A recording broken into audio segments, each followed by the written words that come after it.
la regia deve dare...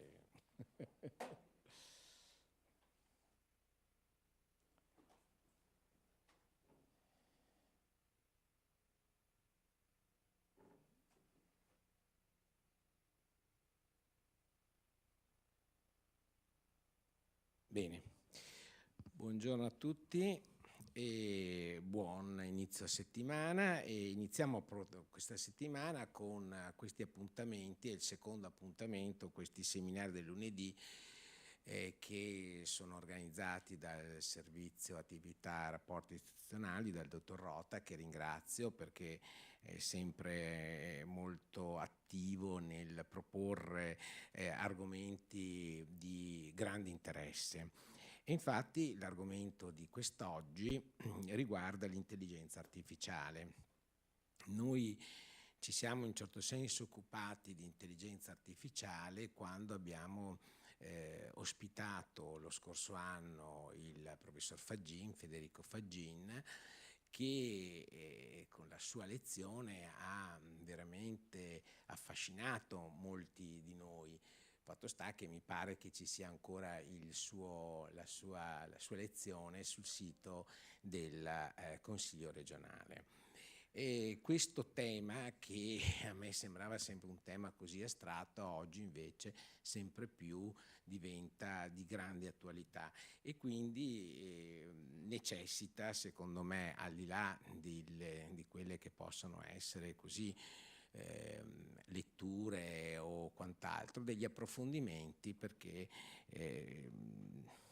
la nostra realtà ci porta, diciamo, a fare i conti con queste nuove regole, questi nuovi diciamo applicazioni che senza dubbio sono di grande interesse. Noi oggi abbiamo appunto qui ospiti il professor Campostrini, che anche lui è una vecchia conoscenza, abbiamo fatto tante cose con lui, che è ordinario di statistica sociale presso l'Università Ca' Foscari di Venezia ed è il direttore del Centro Governance Social Innovation.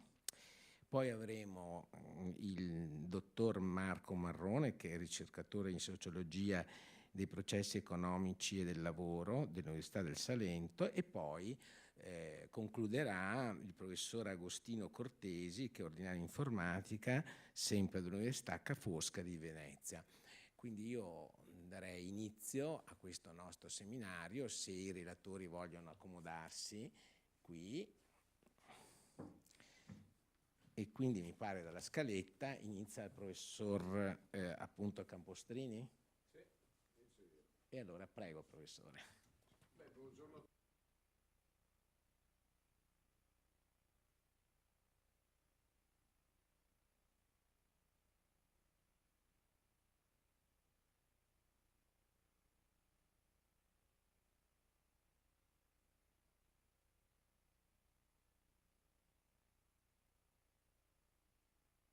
Do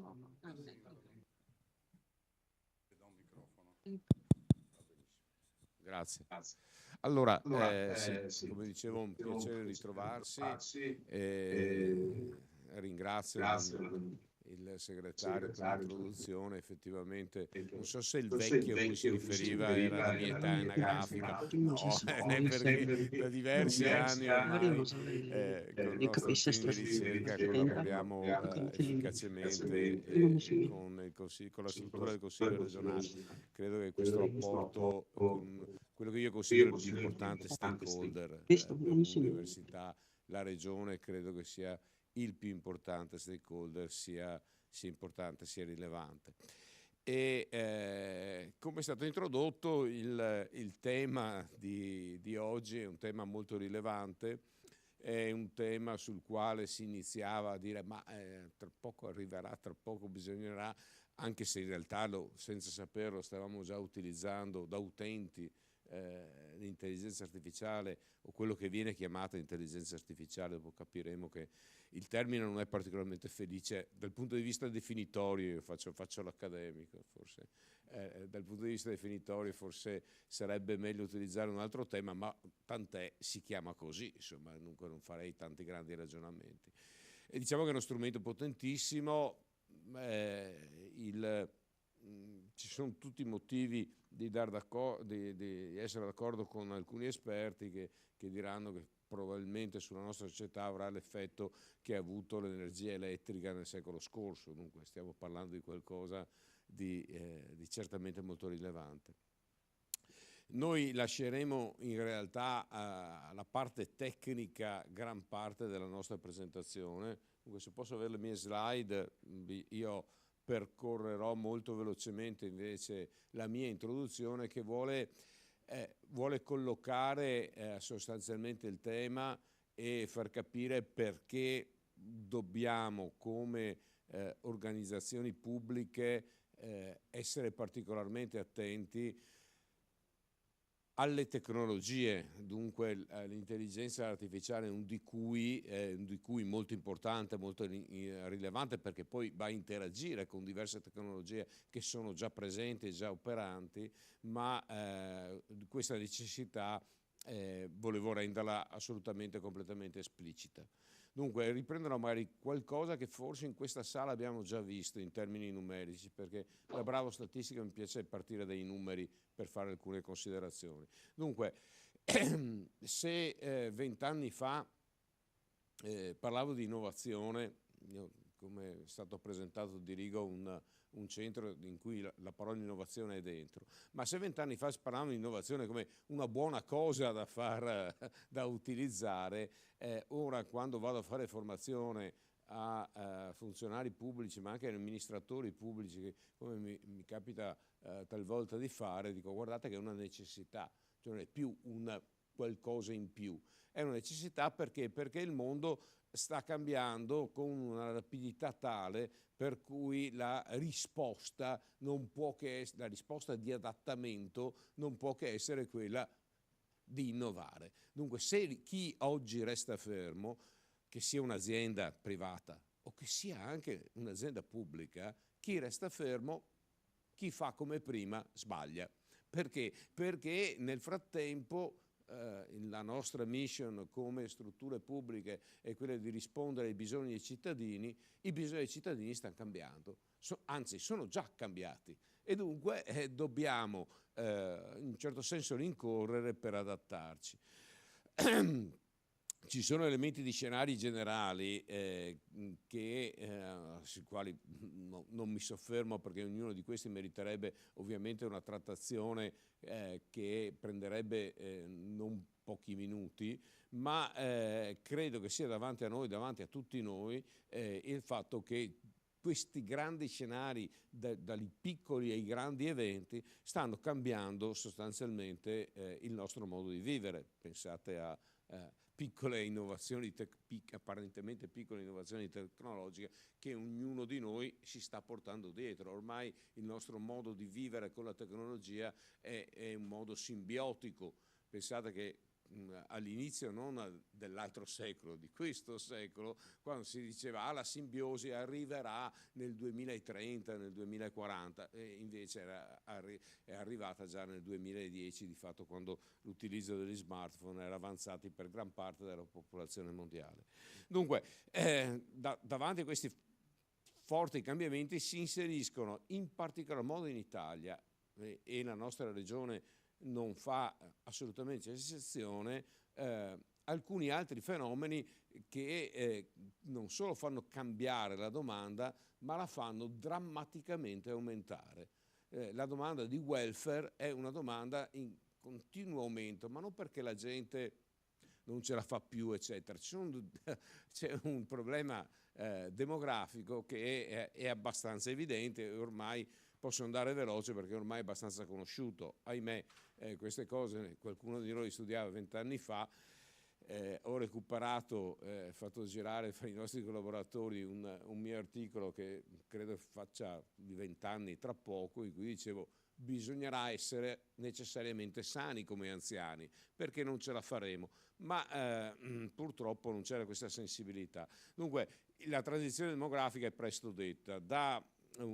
Questa viene chiamata tecnicamente la piramide dell'età, perché se voi andate a proiettare maschi e femmine in blu e in rosso, le classi di età e la presenza delle diverse classi di età di tutte le popolazioni mondiali, compresi i gatti, i cani, gli insetti e quant'altro, è tipicamente fatta a piramide. Perché? Perché si nasce in tanti e poi c'è la selezione della mortalità.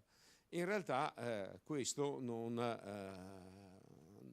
non succede, non è successo a partire dagli anni 70, perché c'è stata una riduzione sostanziale della natalità e un allungamento, cioè due fenomeni, e un allungamento della speranza di vita. Uno, a mio avviso personale, non così bello, mi piace avere tanti giovani attorno, un altro invece sicuramente positivo, cioè quello dell'allungamento della speranza di vita. Tanto è vero che la struttura della nostra popolazione è diventata un signore che ha mangiato un po' troppo, e però nelle nostre proiezioni diventerà quasi un giocatore di rugby, cioè tanti anziani, pochi giovani. Chiaramente questo crea un problema abbastanza sostanziale. Dunque, un elemento positivo, quello in basso a destra che vedete solo per completezza, è l'aumento della speranza di vita. Guardate come è andata su, e ho confrontato due paesi, in giallo l'Italia e in nero gli Stati Uniti, e se gli Stati Uniti sono partiti più avanti di noi nel dopoguerra, siamo andati parallelamente negli anni '80, dopodiché noi abbiamo migliorato molto più rapidamente negli Stati Uniti. Anzi, gli Stati Uniti adesso stanno avendo un problemino, perché la speranza di vita non solo si è fermata, ma sta iniziando a diminuire. Allora, l'invecchiamento in Italia deve essere capito, adesso lo stiamo studiando. Noi siamo coinvolti in uno dei pochi programmi di ricerca finanziati del PNRR, avevo due temi, uno di questi era l'invecchiamento, e anche il nostro Ateneo è stato coinvolto, lo stiamo cercando di studiare, cercando di capire meglio. Comunque le evidenze sul cosa accade, sul come accade, e non solo arrivano molte più persone all'età anziana, ma anche si allunga la speranza di vita da anziani. Dunque anche questo direbbe un fatto positivo. Sì, è un fatto positivo, ma allora intanto ci manca la base, perché ci mancano i giovani. Questo è l'indice di vecchiaia, che è bene che tutti i funzionari pubblici abbiano in testa, perché è un numero fondamentale. Tanto per farvi capire come è cambiato il mondo anche negli ultimissimi anni. Quando io sono nato negli anni 60, l'indice di vecchiaia, che rapporta il numero di over 65 sui giovani, era 40. Cosa significa? Che c'erano 4 vecchi ogni 10 giovani, sostanzialmente. E per farlo capire agli amministratori pubblici, e dico, pensate al vostro oratorio, campo di calcio, quello che volete, c'erano 10 bambini che giocavano e 4 vecchi a guardarli. Questi 4 vecchi sono diventati 10, 12, adesso cosa siamo anche in Veneto? Siamo che ne abbiamo una ventina, da 4 a 20. Dunque capite che non è un cambiamento di qualche livello, è un cambiamento radicale, è un cambiamento sostanziale.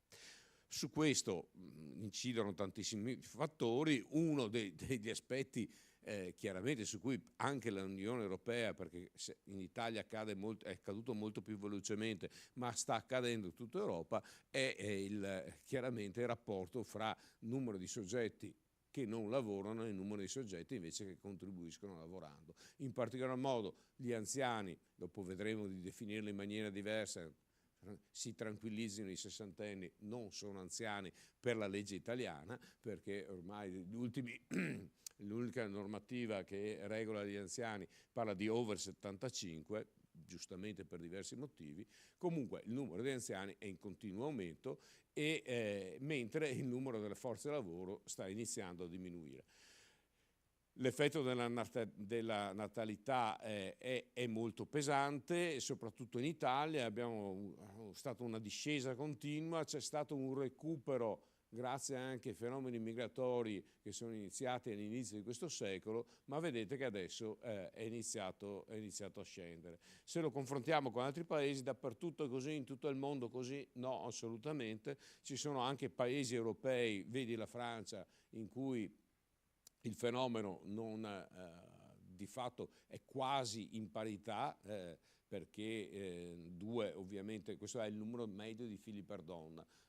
Ovviamente noi maschietti non siamo tanto bravi a fare bambini, allora ce ne vogliono 2 per ogni donna, e la Francia è lì vicino.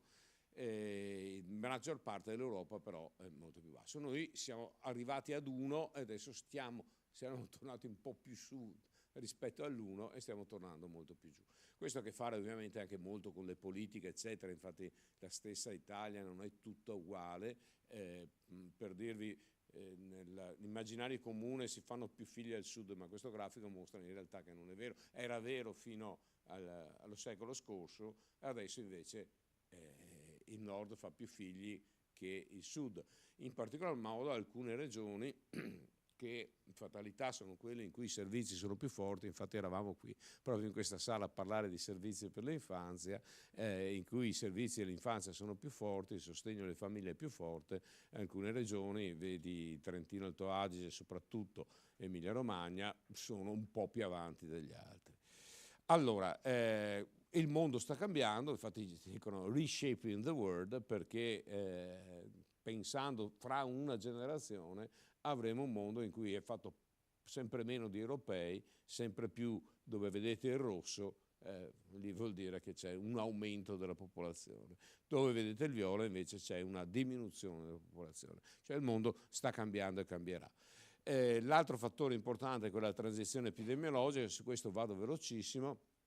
Non si muore più di malattie infettive, anche il Covid ha fatto sì un intervento, ma per fortuna, avendo preso soprattutto in termini di mortalità la popolazione anziana, in realtà ha fatto un intervento molto temporaneo. Dunque la nostra speranza di vita era diminuita di 1 anno durante il periodo Covid, adesso siamo tornati al periodo pre-Covid.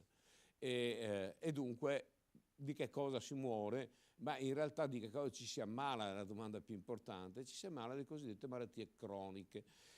Uso questo termine anche se l'OMS preferisce parlare di malattie non trasmissibili per differenziare da quelle trasmissibili, perché secondo me dà l'idea, la cronicità non è più un qualcosa che richiede un intervento acuto, malattia infettiva, ti porto in ospedale, o ti curo o esci morto.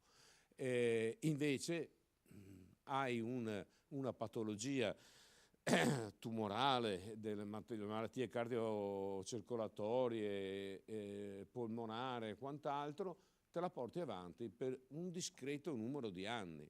Ecco qua l'aumento del... Dunque, se mettete assieme gli elementi della transizione epidemiologica, cioè ci ammaliamo di malattie che richiedono un intervento prolungato nel tempo, e la transizione demografica, abbiamo sempre più vecchi, questo comporta una crescita della domanda. In più ci sono alcuni altri fattori, sul lato dell'offerta e sul lato della domanda. Sul lato dell'offerta sentiamo parlare della crisi del personale sociosanitario, non solo sanitario, sociosanitario. Oltretutto abbiamo meno giovani e dunque meno gente disposta a fare percorsi di sostegno. Dal punto di vista della domanda abbiamo la famiglia, che è la prima risposta davanti a un problema, davanti a un bisogno, è notoriamente in crisi come struttura sociale.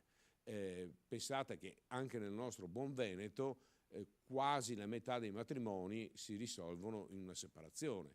Dunque anche questo è un segnale di evidentemente debolezza. Dunque quello di cui il momento che definisco è sostanzialmente ci troviamo davanti alla famosa tempesta perfetta.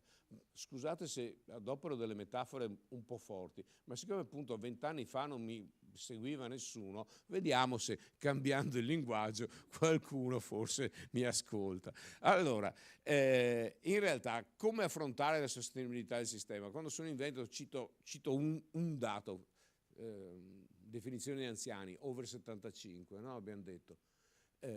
Quando abbiamo programmato le nostre politiche in queste sale, all'inizio degli anni 2000, era il tempo della nuova legge sui servizi sociali, se vi ricordate, la 328 del 2000, ci è messo un po' di tempo dopo a passare, ma gli anziani over 75 in Veneto erano poco più di 300.000, 350 circa.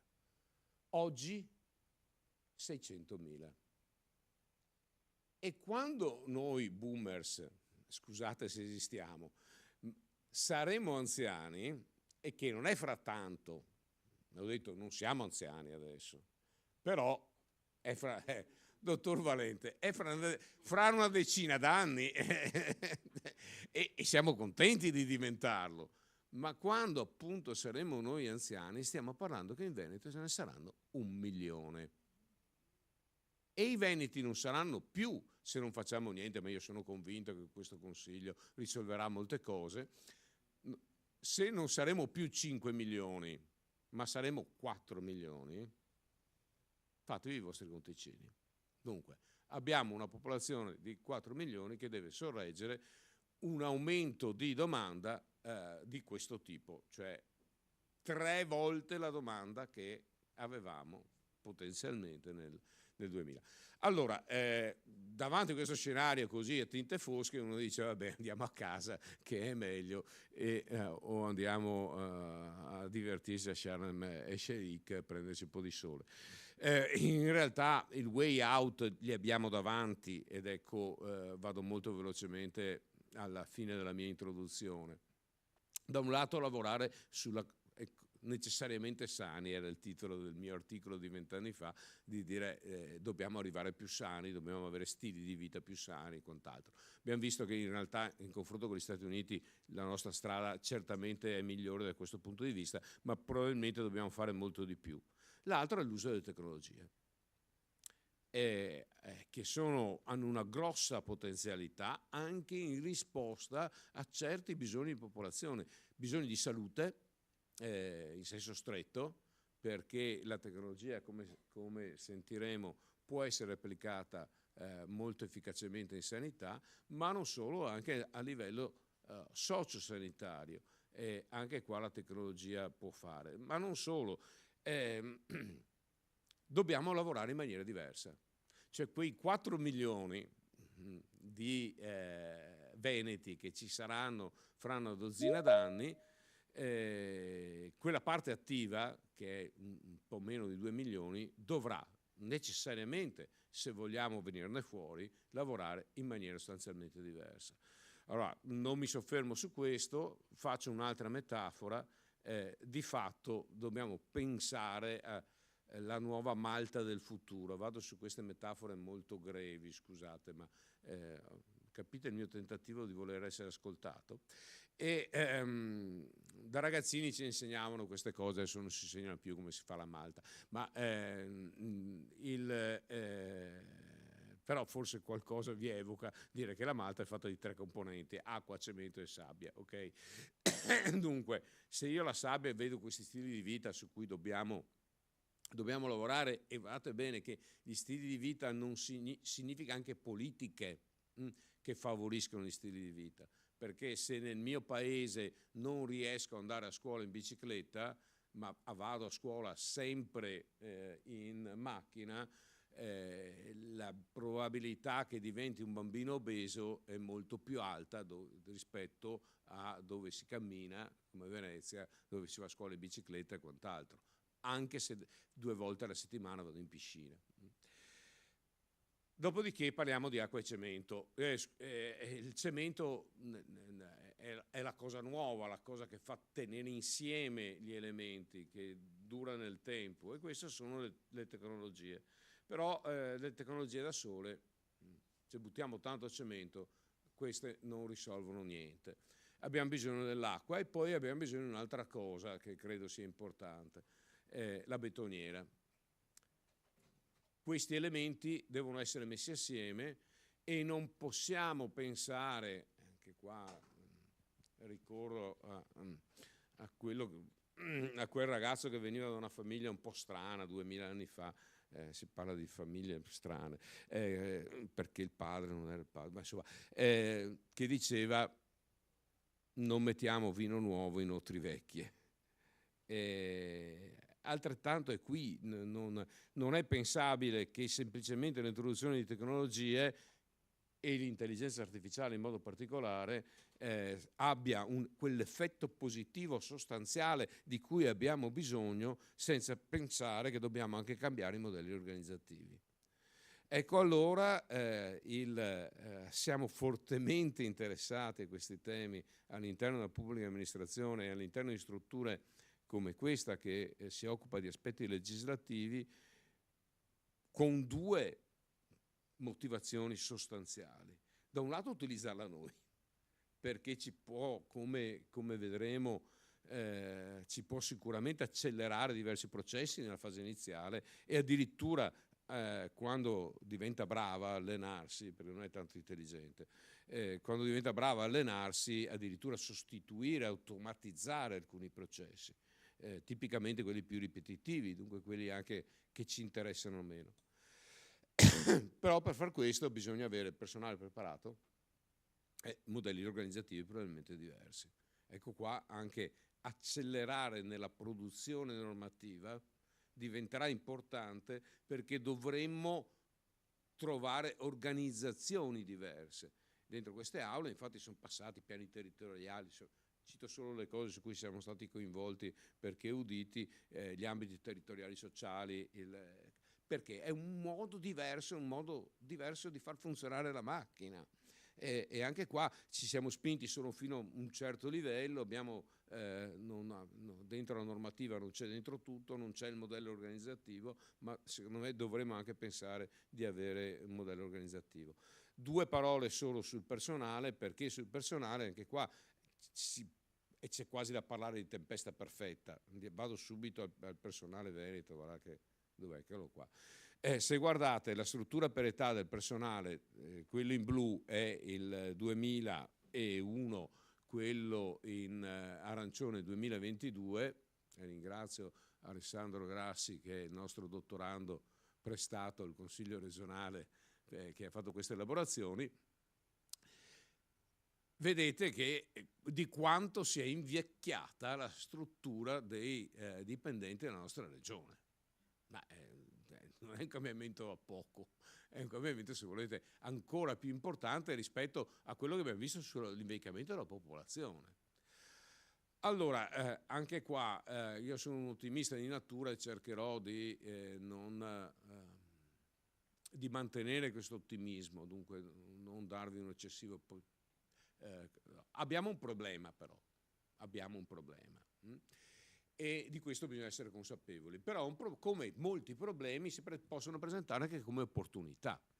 Abbiamo tanti che andranno in pensione e dunque possiamo avere forze nuove che entrano con la preparazione che ci serve anche rispetto al cambiamento tecnologico che dobbiamo affrontare. Questo, guardate, è un processo che, anche se non era stato capito sin dall'inizio, è già in atto, perché se vedete il numero di personale in categoria D, e qua vado veloce perché so di parlare a una platea preparata, rispetto a categoria C, categoria D in aumento, categoria C invece in forte diminuzione, per non parlare delle categorie A e B che stanno scomparendo, ma giustamente, nel senso che abbiamo bisogno sempre di più di soggetti fortemente preparati, perché tante cose le faranno gli altri o le faranno le macchine.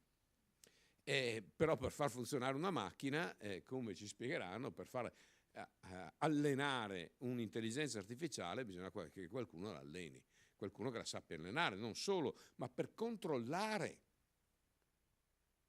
e questo è un altro aspetto fondamentale, quello che fanno gli altri o quello che fanno le macchine, abbiamo bisogno di gente fortemente preparata. Sempre di più nel pubblico mi vedo questa funzione del controllore di qualcosa fatto dagli altri come una funzione fondamentale. Ed ecco, per questo abbiamo bisogno di gente preparata. Allora, opportunità. Il sistema, scusate, adesso sarò molto esplicito e dunque spero che qualcuno non si senta offeso, ma il sistema attuale non funziona. Dunque, non stiamo reclutando bene, non stiamo, e dunque parlo di reclutamento e non di concorsi, perché è evidente che i concorsi andranno cambiati, ma già i cambiamenti normativi un po' vanno in quel senso, cioè fare il concorso sulle conoscenze, oggi che le conoscenze te le dà qualsiasi strumento informativo, è un po' stupido, scusatemi, è anacronistico.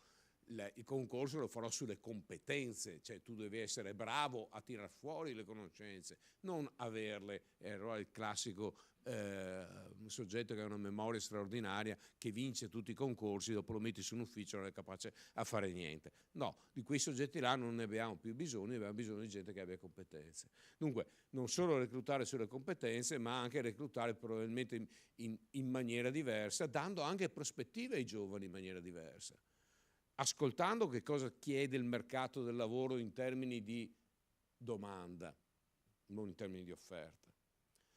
E qui il pubblico, secondo me, ha delle grandi opportunità, perché ci potrebbe essere una coincidenza fra domanda e offerta nel momento in cui andiamo a valorizzare non tanto il fattore economico, perché siamo messi malino, ma altri fattori che oggi i giovani chiedono.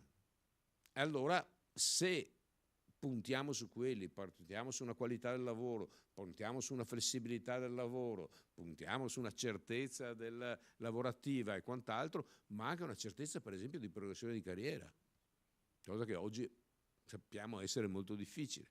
Ecco, dunque, ci sono tutta una serie di elementi, secondo me, che possono essere positivi se ci muoviamo e se cambiamo. Direi che anche noi abbiamo molto da fare, stiamo cercando di farlo. Al mio fianco, dall'altra parte, c'è il professor Cortesi, con il quale abbiamo condiviso diverse piccole battaglie del fare formazione che sia utile dopo anche a personaggi che lavoreranno nel pubblico, e credo che su questa strada dobbiamo assolutamente andare avanti. Chiudo, vi ringrazio per l'attenzione e passiamo invece adesso a elementi un po' più di sostanza, un po' più tecnici. Grazie. Prendo lo scettro. Grazie mille professore, grazie anche insomma per l'invito che mi consente di condividere anche quello che ormai è quasi un decennio di ricerche che conduco sul tema insomma della trasformazione digitale e dell'intelligenza artificiale, peraltro ricerche che ho condotto anche in parte insomma qui a Ca' Foscari, quindi insomma è anche un piacere, una sorta di ritorno a casa, quindi sono davvero molto contento.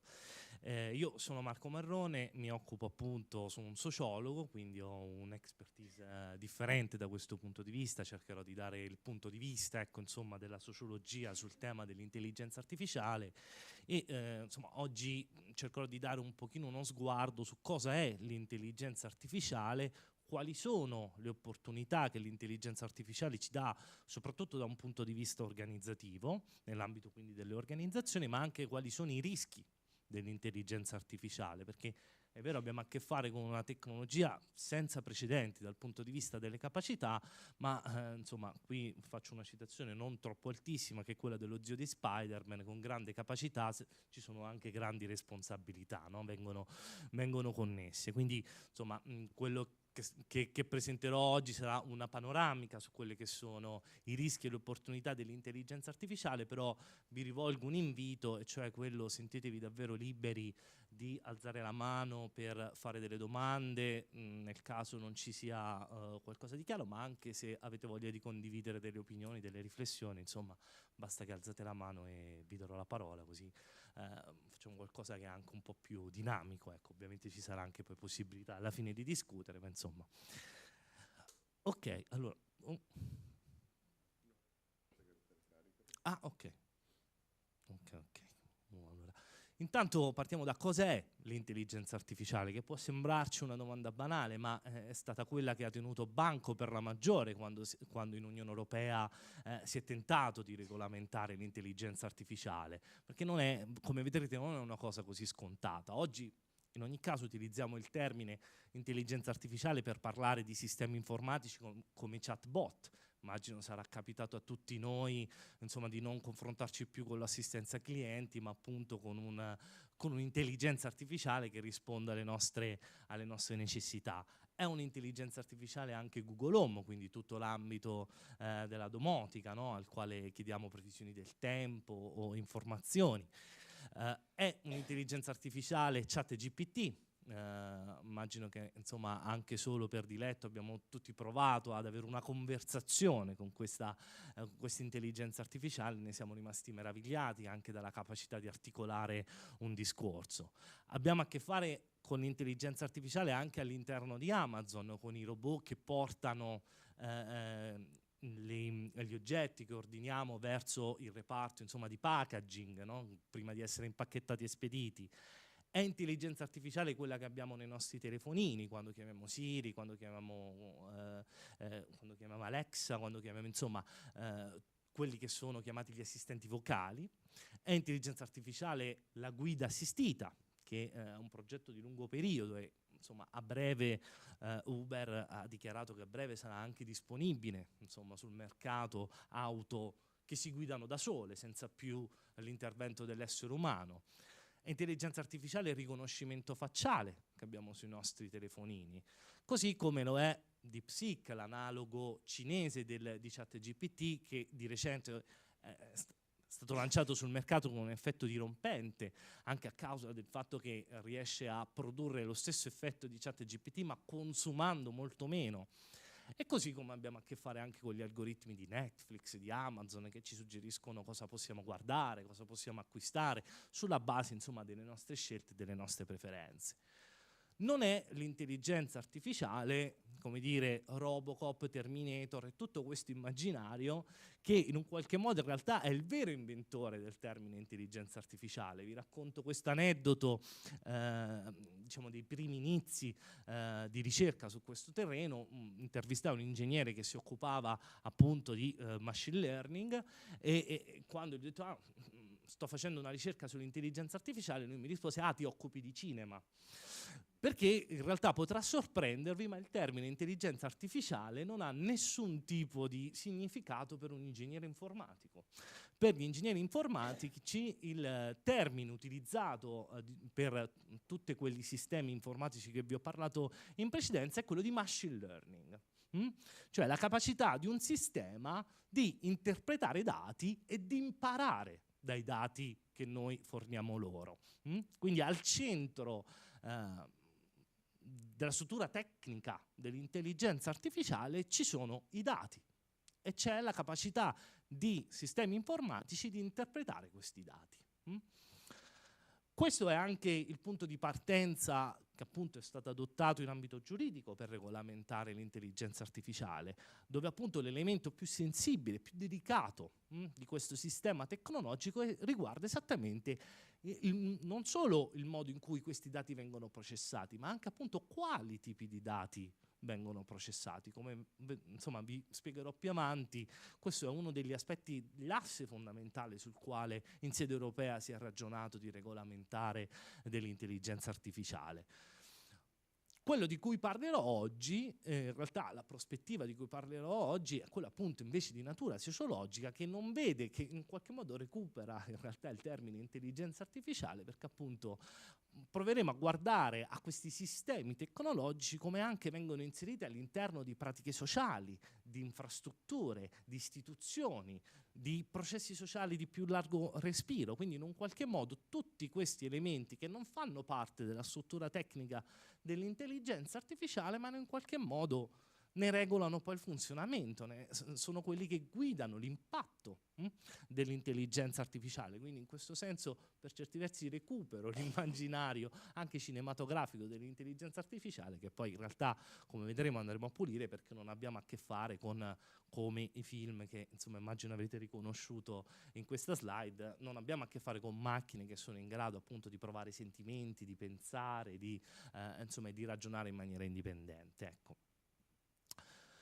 Quando nasce l'intelligenza artificiale? In realtà, anche se ne parliamo oggi, l'intelligenza artificiale non è una novità assoluta dei nostri tempi, ma piuttosto il risultato di un percorso di lungo periodo che avviene, come vedrete adesso, in ambiti scientifici anche molto disparati fra loro. Vi racconto, parto da questo aneddoto che tuttora è molto in voga quando si discute di intelligenza artificiale, soprattutto appunto in ambito ingegneristico, ed è quello che è stato forse il primo studio che si è confrontato con, chiamiamole così, le intelligenze non umane, quindi in un ambito generico, che è il fenomeno del cavallo Hans.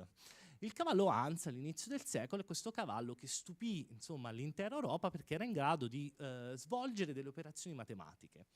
Era in grado di compiere addizioni, sottrazioni, divisioni, insomma le basi, ecco, dell'algebra.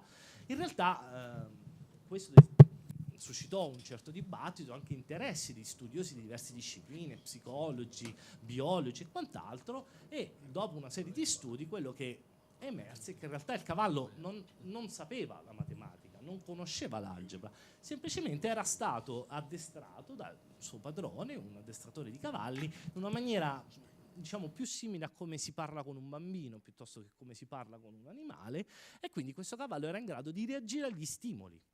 Infatti non sapeva le risposte quando non vedeva l'uomo davanti che gli poneva la risposta, quindi in un qualche modo possiamo dire che non era un cavallo dotato di un'intelligenza analoga a quella umana, ma era un cavallo che era semplicemente stato addestrato anche in maniera inconsapevole per riuscire ad emulare l'intelligenza umana. Fatto questo aneddoto, diciamo, i primi veri studi che sono stati condotti sull'ambito dell'intelligenza artificiale, come spesso accade, diciamo, sul terreno delle innovazioni tecnologiche, sono in realtà di origine militare. Siamo quindi nel pieno della Seconda Guerra Mondiale e la Commissione di ricerca per la difesa nazionale americana decide di affidare a Norbert Wiener, un eccentrico matematico, diciamo, il compito di predire le manovre degli aeroplani. Quindi lo sviluppo di una tecnologia che fosse in grado, insomma, anche di prevedere anche le manovre più azzardate durante il conflitto bellico. In realtà questo progetto non ebbe molto successo dal punto di vista militare, ma i lavori di Wiener aprirono la strada a un intero ambito disciplinare che oggi conosciamo come cibernetica, e che è un ambito che mette insieme competenze informatiche, ma anche competenze sociali, anche competenze di sociologia, intendo, di biologica, ma addirittura anche di natura filosofica, e che si basa sulla possibilità di rappresentare i comportamenti umani all'interno di formule matematiche. E quindi di riuscire a prevedere in un qualche modo i comportamenti umani grazie a formule matematiche. La cibernetica destò grandissimo interesse e lo desta tuttora.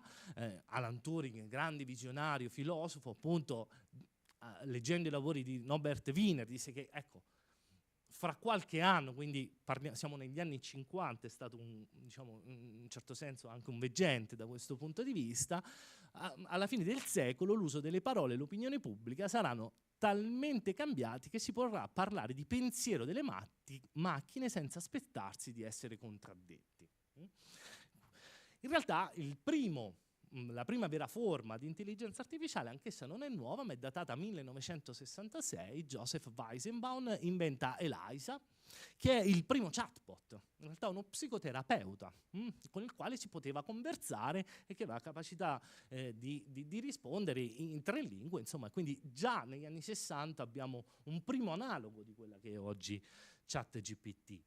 Ma allora, se è così, come dire, antica l'origine dell'intelligenza artificiale, perché ne parliamo proprio oggi? Ecco, un una prima approssimazione è guardare a cosa sta accadendo in ambito economico. La tabella che vedete sulla destra sono le prime 10 aziende al mondo per capitalizzazione. Come potete vedere abbiamo a che fare con Apple, con Microsoft, con Nvidia, con Amazon, con Alphabet, insomma abbiamo a che fare con le prime 10 grandi aziende al mondo, sono in un qualche modo tutte legate con la produzione dell'intelligenza artificiale. Parliamo di un valore di mercato che attualmente è stimato a 243 miliardi di dollari e le previsioni prevedono che in breve tempo, nel 2030, si quadriplicano in qualche modo questo valore di mercato, arrivando ad oltre 800 miliardi di dollari. Per avere un metro di paragone basti pensare che il valore del mercato totale mondiale dell'automotive, che quando va in crisi, come dire, anche giustamente suscita un certo dibattito pubblico, è di 3 miliardi di dollari. Questo per darvi, come dire, un metro per confrontare il valore. Da qui quindi, come dire, anche questo impatto che l'intelligenza artificiale ha avuto dal punto di vista economico ha sollecitato anche una serie di interventi legislativi. Vedete una mappa che appunto rappresenta gli stati che negli ultimi anni hanno implementato una strategia di intelligenza artificiale. L'Italia in realtà è uno degli ultimi, ma insomma comunque ci è arrivato, e questo perché appunto abbiamo a che fare con una tecnologia in grado di cambiare radicalmente l'economia come la conosciamo, ma secondo alcuni addirittura la vita umana per come l'abbiamo pensata, la vita sociale per come l'abbiamo pensata fino ad oggi. Ma da dove viene l'intelligenza artificiale? Spesso, come dire, erroneamente, anche condizionati da questo grande immaginario, insomma, che abbiamo dell'intelligenza artificiale come, diciamo, proveniente dal marketing e dalla narrativa, pensiamo che l'intelligenza artificiale sia una produzione degli ingegneri, che giocano indubbiamente la loro parte, ma non sono gli unici, anzi forse non sono neanche l'attore principale della produzione dell'intelligenza artificiale. In realtà molte delle aziende che sviluppano intelligenza artificiale, come tante altre aziende, tendono ad esternalizzare la parte di lavoro meno remunerativa. Questo lo sappiamo, insomma, in maniera da quando si discute della globalizzazione in avanti, sappiamo che le aziende oggi, come dire, ragionano in questo modo: si mantiene il core business, quello che fa fare la differenza sul mercato, e si esternalizzano quelle attività che invece, come dire, non sono centrali. Nel caso dell'intelligenza artificiale questo ha a che fare con la produzione di dati, che in un qualche modo viene svolta da freelancer pagati a cottimo. Una delle piattaforme, diciamo, più note e spesso intermediate a piattaforme, una di quelle più note è Amazon Mechanical Turk. Spesso anche qua associamo Amazon all'acquisto di oggetti, ma in realtà Amazon è un'azienda molto più grande ed articolata. Tra l'altro il nome Amazon Mechanical Turk è particolarmente significativo, anche qua abbiamo a che fare con diciamo un aneddoto dell'Ottocento. Il turco meccanico infatti era una macchina che stupì la corte inglese e varie corti europee nell'Ottocento, perché era in grado di giocare a scacchi da sola. Quindi si poteva giocare a scacchi con una macchina, cosa che oggi facciamo, come dire, abitualmente in ogni pausa, ma potete immaginare la meraviglia nell'Ottocento di una tecnologia di questo genere. In realtà era un trucco. Nascosto dentro la macchina c'era, grazie a un sistema di specchi, un essere umano che giocava e quindi dava l'illusione di giocare con la macchina. Quindi nei fatti si trattava di un vero e proprio, diciamo, trucco. E questo è il nome che oggi Amazon utilizza appunto per la piattaforma che raccoglie la produzione di dati. Io per curiosità ho anche fatto qualche lavoro per l'intelligenza artificiale, che vengono pagati spesso pochissimo, pochi centesimi a singolo task. I task sono spesso molto banali, anche ad esempio poco prima di venire qua, insomma, ho fatto una registrazione su WhatsApp di una risata, cioè, registrata su WhatsApp e pagata 1 o 2 centesimi, ora non mi ricordo precisamente. Quella risata andrà a nutrire, appunto, a dare quella base dati all'intelligenza artificiale per riuscire poi ad operare. Non ci sono solo piattaforme digitali, non c'è solo Amazon Mechanical Turk, ci sono spesso anche delle piccole aziende, talvolta formali ed informali, diciamo in contesti spesso, come dire, con anche qua sarebbe da fare un ragionamento più ampio, ma come dire, non tutto il mondo ha la stessa infrastruttura comunicativa, no? Che abbiamo a disposizione in Occidente, e quindi spesso in contesti dove le infrastrutture sono più deboli troviamo delle vere e proprie piccole aziende che mettono insieme quelli che chiamiamo nella sociologia i cosiddetti click worker o micro worker, proprio perché non so se vi è mai capitato di avere a che fare con quegli algoritmi tipo CAPTCHA che vi dicono cliccate dove trovate la mela, o ecco, non c'è un robot che disegna la mela, ok? Lì c'è qualcuno che ha pagato 1 centesimo a cerchietto intorno alla mela, che dalla mattina alla sera seleziona le mele e addestra gli algoritmi a riconoscere le mele, ok? Ma in realtà siamo anche tutti noi che in un qualche modo lavoriamo per l'intelligenza artificiale, perché tutte le volte che interagiamo con il nostro dispositivo smartphone, tutte le volte che interagiamo con la nostra smart TV, la nostra smart car, insomma con tutti quegli oggetti che chiamiamo intelligenti, in realtà produciamo dati che vengono in qualche modo immagazzinati e utilizzati per allenare l'intelligenza artificiale. Quindi ora lo dico anche qua in una maniera un po' provocatoria, ma tutte le volte che guardiamo il nostro telefonino, nei fatti è come se stessimo lavorando per questa grande catena di valore mondiale dell'intelligenza artificiale. Come vedete, talvolta è sorprendente, basta scorrere i reel di Instagram, no? Per rendersi conto. Io spesso ai miei studenti dico, ecco, gli algoritmi ci conoscono meglio di come ne conosciamo noi stessi, no? Sono in grado di conoscere appunto le nostre passioni e di riproporci, no, i contenuti che più ci piacciono. Tra l'altro vi faccio vedere anche questa mappa fatta da uno studioso che si chiama Antonio Casilli, che appunto ha provato a mappare questi flussi mondiali, no, questa catena del valore dell'intelligenza artificiale. Come vedete c'è un grande flusso che va da est verso ovest, che parte dal sud-est asiatico, passa per il subcontinente indiano, attraversa la Gran Bretagna, ma piuttosto finisce negli Stati Uniti, quindi di produzione di dati. Ce ne sono 2 altri che vanno da sud a nord, uno che parte dal Sud America e va verso gli Stati Uniti con uno spin-off, diciamolo così, che va verso l'Europa, un altro che parte dall'Africa e va verso l'Europa con uno spin-off che invece si dirige verso la Cina, che invece è un sistema poi di produzione di intelligenza artificiale piuttosto chiuso, cioè le aziende che producono intelligenza artificiale in Cina tendono ad esternalizzare nella stessa Cina la produzione anche di dati. Quindi come vedete in realtà quando abbiamo a che fare con l'intelligenza artificiale o quando interagiamo con flussi che attraversano davvero il mondo intero, e questo è qualcosa di senza precedenti se pensiamo che ci sono voluti più di 100 anni per cui, come dire, i modelli economici sviluppati in Europa si diffondessero nel resto del mondo. Invece quando parliamo di intelligenza artificiale parliamo di un fenomeno globale. Questo ha anche determinato una novità nel caso delle regolamentazioni dell'intelligenza artificiale, perché vedremo poi per il modo in cui è stata concepita, nei fatti è come se fosse una regolamentazione mondiale, perché appunto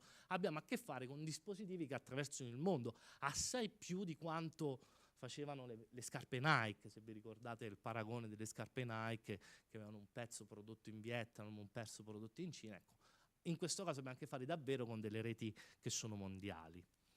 Ma quante sono le intelligenze artificiali? Attualmente si discute di 3 tipologie di intelligenza artificiale legate diciamo, a una classificazione legata alla loro capacità, quindi a quello che possono fare. La prima, la cosiddetta IA specializzata o in termini diciamo più tecnico IA debole, sono quelle intelligenze artificiali che compiono un singolo task, che vengono addestrate per compiere un singolo task. Ad esempio ChatGPT riesce a fare solo testo, ok? Si allena sul testo e risponde diciamo sulla base di linguaggi che sono di natura testuale. Una seconda tipologia di intelligenza artificiale, la cosiddetta intelligenza artificiale forte, sono invece quelle intelligenze artificiali che sono in grado di apprendere sulla base dell'interazione, ma anche di agire su ambiti differenti, che non sono solo di natura testuale o diciamo di natura vocale, ma sono in grado di agire su più ambiti senza l'intervento umano. Non so se avete presente, non so, in Star Wars, i robot, no? O nella domotica, ecco appunto. Il terzo modello è quello della cosiddetta superintelligenza artificiale, che è quell'intelligenza artificiale in grado di pensare, di ragionare, di esprimere giudizi, provare sentimenti, di avere consapevolezza su quelli che sono i propri bisogni. Di questi tre modelli l'unica che esiste a oggi è la prima. Gli altri due modelli esistono soltanto in teoria, non sono stati mai realizzati, ok? Quindi quando parliamo di intelligenza artificiale ad oggi parliamo di IA debole, che lavorano su un singolo task e vengono addestrate per compiere quel task, ok? Non sono in grado di compierne altri se non li programmiamo per farlo. Un altro modo di classificare le intelligenze artificiali invece è sulla base del loro funzionamento, cioè nel modo in cui funzionano. Ci sono le intelligenze artificiali cosiddette reattive, che sono dei sistemi privi di memoria, che quindi agiscono sulla base dei dati che hanno a disposizione. Per fare un esempio, Deep Blue di IBM, anch'esso un'intelligenza artificiale, immagino che sarà capitato di incrociare, fu l'unico a battere il grande campione di scacchi Garry Kasparov, no? Quindi fu inventata dall'IBM, fu una grande operazione anche di natura commerciale, questa partita di scacchi fra il campione mondiale e appunto l'intelligenza artificiale. Però l'intelligenza artificiale che lavorano che giocano a scacchi reagiscono solo sulle informazioni che ci sono dentro quella partita, ok? Ci sono poi le intelligenze artificiali a memoria limitata, cioè sono quei sistemi di dati che in un qualche modo hanno anche la capacità di archiviare sulla base delle interazioni che abbiamo noi. Ad esempio i sistemi di riconoscimento facciale. Non so se vi siete resi conto durante la pandemia che anche... Faccio riferimento alla pandemia perché, come dire, era sorprendente il fatto che anche con la mascherina, il cappello, il cappuccio e gli occhiali da sole riusciva a riconoscere, no, il nostro viso. Ecco, non so se ci avete fatto cosa, ma più fate riconoscimento facciale con il vostro telefonino, più questo telefonino è in grado di riconoscere in un qualche modo il vostro viso. Quindi più interagiamo con le intelligenze artificiali a memoria limitata, più queste sono performative. Anche ChatGPT, non so se avete notato, per chi di voi ha sperimentato qualche conversazione, via via che si danno dei comandi diventa sempre più performativo, in qualche modo sembra che è anche in grado di prevedere quello che stiamo per chiedere o il tipo di utilizzo, no? Per il quale abbiamo posto la domanda che abbiamo posto a ChatGPT. Ci sono poi altre due tipologie di intelligenza artificiale, cioè la cosiddetta mente AI Mind in inglese, ho fatto una traduzione, non so se sia quella corretta, anche perché la maggior parte di questa letteratura è ancora tutta disponibile soltanto in lingua inglese, che è appunto quell'intelligenza artificiale che è in grado di comprendere pensieri ed emozioni, in grado anche addirittura di comprendere il significato artistico, quindi che in un qualche modo è in grado di andare oltre semplicemente ciò che gli abbiamo i dati che gli abbiamo fornito per operare. E c'è poi l'IA cosciente, che appunto è quell'intelligenza artificiale che è in grado di provare sentimenti. Anche in questo caso le uniche che esistono sono le prime due tipologie, IA reattive e IA a memoria limitate. Mente AI e AI cosciente esistono soltanto in teoria, ok? Non sono mai state realizzate, non sono disponibili, sono un prodotto, come dire, piuttosto della narrativa. Ora andiamo a vedere cosa può fare l'intelligenza artificiale, quali capacità. Allora, intanto appunto il tema dell'intelligenza artificiale ha a che fare con l'emulazione dell'intelligenza umana. Noi non abbiamo un'idea di intelligenza, non siamo in grado di comprendere l'intelligenza del mondo animale o l'intelligenza, come dire, del mondo non umano, no? L'idea di intelligenza che abbiamo noi è l'intelligenza umana, quindi ha a che fare con la capacità che hanno le macchine di emulare le nostre competenze, le nostre capacità. Oggi sono appunto disponibili sulla base di questo punto di vista sei capacità dell'intelligenza artificiale. La prima ha a che fare con la vista, la capacità di riconoscere gli oggetti. Non so se avete mai utilizzato Google Lens o altre applicazioni che vi consentono di riconoscere, non so, la pianta e vi dicono che tipo di pianta è, o piuttosto il vestito che avete, che marca è, dove lo potete comprare. Ecco, quelle sono appunto si chiamano in termini tecnico visione computerizzate, appunto sono in grado di riconoscere gli oggetti con i quali facciamo le fotografie. Ci sono poi, la parola è un'altra di quelle diciamo, di quegli elementi, di quelle capacità analoghe, cioè il cosiddetto riconoscimento vocale a parole codice. Se noi diciamo "Ehi Google", appunto il nostro dispositivo reagisce al comando che gli diamo come parola e ci dà una risposta. Sono in grado di muoversi, appunto di navigare, di manipolare oggetti, di trasportare oggetti anche molto pesanti. Sono in grado di comprendere. Se ci fate caso, con ChatGPT voi potete porre anche la domanda in una maniera articolata e poco comprensibile, o magari poco comprensibile per un essere umano, ma ChatGPT vi riesce a comprendere, quindi è una capacità di elaborazione, non solo di riconoscimento del singolo comando vocale, come può capitare con Siri o con altri appunto dispositivi di riconoscimento vocale. Sono in grado di conversare, sono in grado di organizzare dei testi, di condurre, no, delle conversazioni articolate con premesse, svolgimento e conclusioni, e sono in grado anche di creare delle immagini. L'ultima foto che vedete qui diciamo, è stato il primo caso a Chicago in cui una mostra di quadri è stata vinta non da un quadro ma da una produzione dell'intelligenza artificiale, no? Quindi è paradossale, ma una mostra, una galleria d'arte appunto ha premiato quello che è stato non un prodotto di un essere umano ma un prodotto di un'intelligenza artificiale, ovviamente comandata, diciamo illustrata e addestrata, ma appunto anche una capacità di creare immagini, creare video. Immagino che avrete visto dei video anche di intelligenza artificiale che sono in grado di riprodurre voci, toni vocali, espressioni facciali e quant'altro. Cosa può fare l'intelligenza artificiale da un punto di vista invece del tipo di attività che producono? Qua ho elaborato questo piccolo schemino, diciamo, per semplificare anche la questione che si diceva prima di quali funzioni umane possono essere sostituite dall'intelligenza artificiale. Vi guido un po' in questo grafico, in questo schema che magari può sembrare un pochino ostico a primo sguardo. Come vedete a sinistra c'è la frequenza dell'attività, cioè attività che si ripetono nel tempo, cosiddette routinarie, attività che invece non si ripetono nel tempo, che sono piuttosto di natura occasionale. E poi c'è anche il tipo di attività, cioè abbiamo a che fare con attività che sono prevedibili, standardizzate, sempre le stesse, o invece no, che sono imprevedibili. Sulla base dell'incrocio di queste due informazioni abbiamo anzitutto, diciamo, quelle attività che possono essere svolte, che sono svolte regolarmente, che seguono una procedura standard. Pensate appunto a ciò che accade nelle fabbriche, no? Le linee di assemblaggio delle fabbriche, oppure pensate, non so se vi è mai capitato di ordinare una pizza da una di quelle pizzerie robot, no? Cioè dove non c'è l'essere umano ma la pizza viene fatta da appunto un'intelligenza artificiale. Ecco, appunto, quelle sono attività che possono essere facilmente sostituibili dall'intelligenza artificiale, proprio perché sono ripetute nel tempo e seguono delle sequenze standardizzate.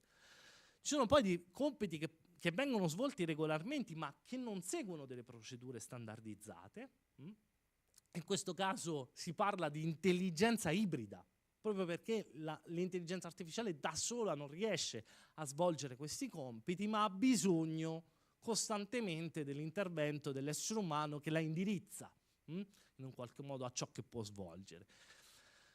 Ci possono essere poi dei compiti che sono svolti occasionalmente e che possono essere invece standardizzati, ad esempio le iniziative di audit, le attività di formazione o anche i processi di recruiting. Non so se qualcuno di voi ha mai partecipato. Oggi spesso molte aziende non conducono più loro stesse il processo di selezione del personale, ma utilizzano delle intelligenze artificiali che fanno soprattutto la prima scrematura. Quello non avviene in maniera continua, frequente, ma avviene sempre secondo lo stesso tipo di procedura. Quindi anche in questo caso sono facilmente sostituibili dall'intelligenza artificiale, che riescono, come dire, a ripetere gli standard anche qualora non sono svolti regolarmente. Peraltro proprio l'altro ieri Elon Musk dichiarava che una delle professioni destinate a scomparire, anche in relazione a quello che diceva prima il professore, sono gli avvocati.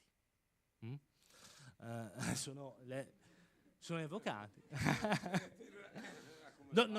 Non l'ho detto io, prendetevela in questo caso con Elon Musk, però appunto perché ha a che fare ho suscitato dibattito con questa citazione. Sono molti laureati in giurisprudenza. immaginavo proprio... Però appunto questo è un caso appunto di attività che non avvengono regolarmente, no? Che avvengono occasionalmente, ma che seguono delle procedure che sono standardizzate, che sono pressappoco sempre le stesse. Infine ci sono quelle attività che sono non svolte occasionalmente, che non seguono delle procedure standard, che hanno a che fare con questioni come i giudizi, l'innovazione, l'imprenditorialità, insomma tutto ciò che ha a che fare con la capacità umana dell'intuito, della creatività. In questo caso non c'è intelligenza artificiale che tenga, sono attività che sono svolte da esseri umani, quale l'intelligenza artificiale ha un supporto limitato e che anche in futuro verranno svolte da esseri umani.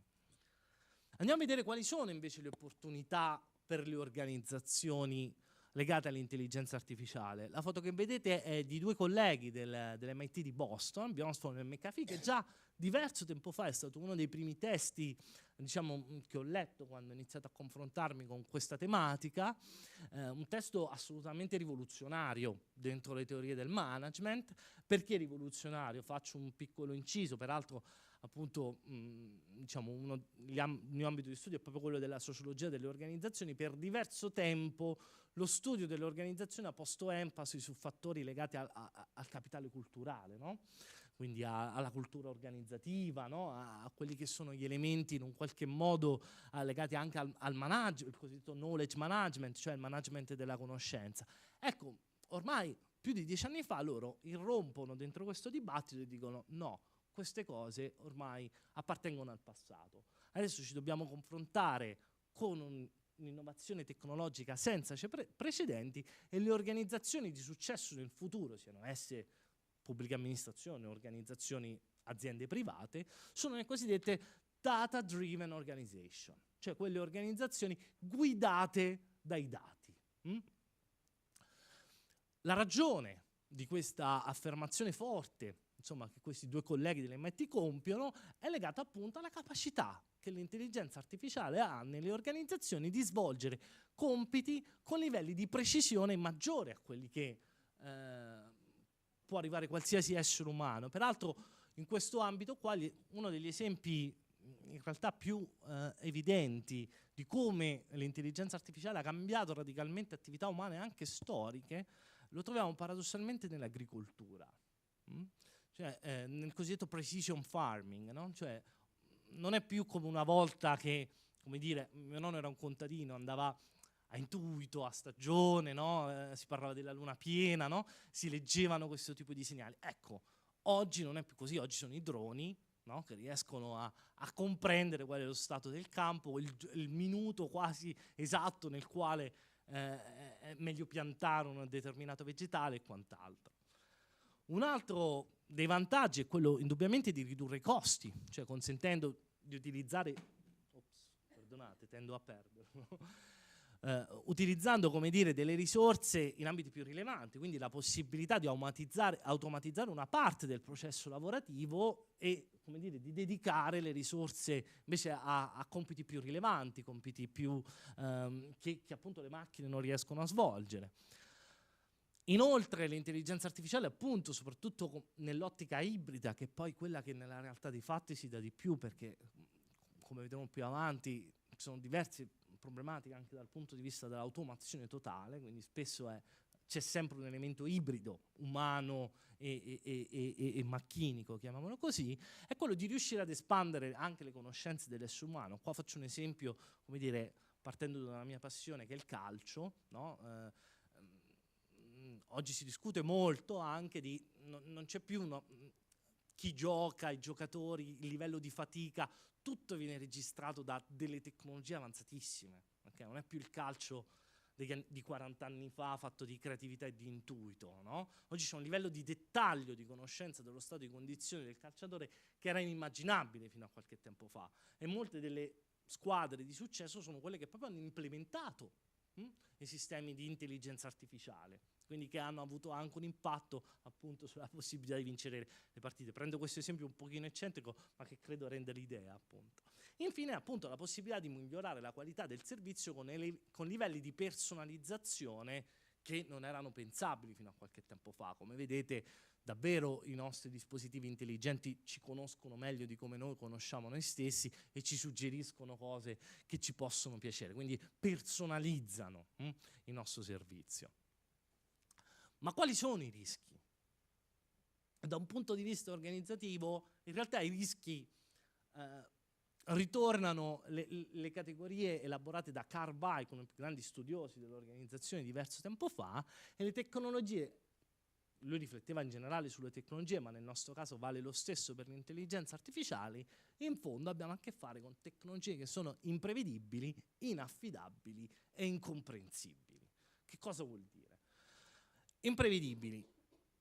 La scelta dell'intelligenza artificiale, appunto, in realtà non siamo mai davvero sicuri di come si comportano. Faccio un esempio per capire questo limite. La foto che vedete lì sopra purtroppo è la foto di un incidente stradale svolto appunto da una delle auto a guida automatica di Uber che, come vedete dal framework, non è riuscito a riconoscere l'oggetto che aveva davanti, che era una persona che portava una bicicletta a mano.